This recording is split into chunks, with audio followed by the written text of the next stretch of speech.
Working in local government and being a councillor is very unique. It's a very unique skill set, and I think having experts of the calibre of Alicia coming in and training councillors is invaluable.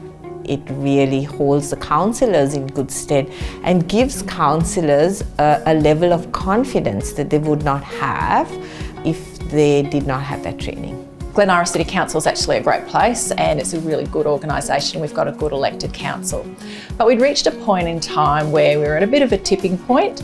We had a sense that we had some challenges that perhaps we hadn't had in the past, particularly around our financial sustainability.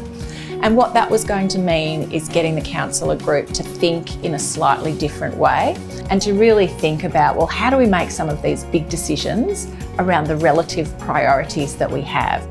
You appeal to both groups, which is, you don't always get that. You might get a group that the officers are like, yeah, that's great, and the council's like, no. So we have developed a better understanding of some of the frustrations and real appreciation for each other's roles.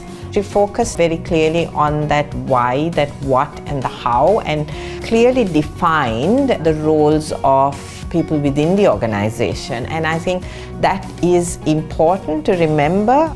You know, people from the community calling you when the road is blocked.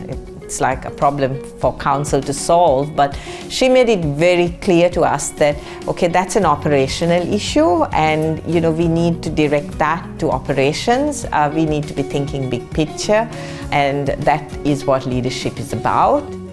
I'm not taking ownership of all the little crap. I'm really taking ownership of what's important. I'm delegating what's not important to others. Before that, I was making decisions and hoping they'd work. And then officers were coming in and fixing it and making it work. Whereas now I'm very clear about what my role is. My role is to oversee what we're doing, not actually get down there and do it. What Alicia does brilliantly is just smash that guard down, get to the real issue and do it quickly. The honesty of the conversations over the 2 days just ramped up, and then by the end of it, there was such a clarity on how we wanted to take that forward. The other thing that we've done is used elements of the sort of decision-making prioritisation framework. We were actually able to say, this is the right decision, but it's not the right time to do it.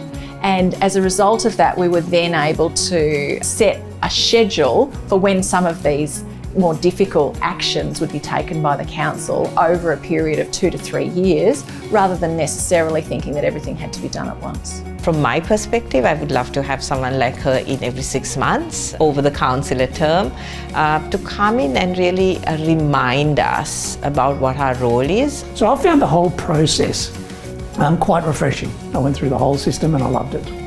You shouldn't wait until there's a problem to get someone like Alicia in. You should set yourself up from the start, set up the way you have those conversations, you make those decisions, you call each other out, because that's going to just mean you're effective much earlier in the cycle that you're going through with the councillors. But I think there's also a huge application for this with, you know, the non-elected members of council's leadership. Having those insights into how councillors think more broadly in the organisation would really pay off. It's always good value when you actually invest in productive professional development that people take away something from. And in this case, the models and the templates and all of that sort of stuff still permeate through our practice. And if you get that out of any development program, then that always means that it has been good value for money. I walked out of there thinking, you know what, I'll get something from this. And since then, it's built and built and built, and I'm getting more and more from it.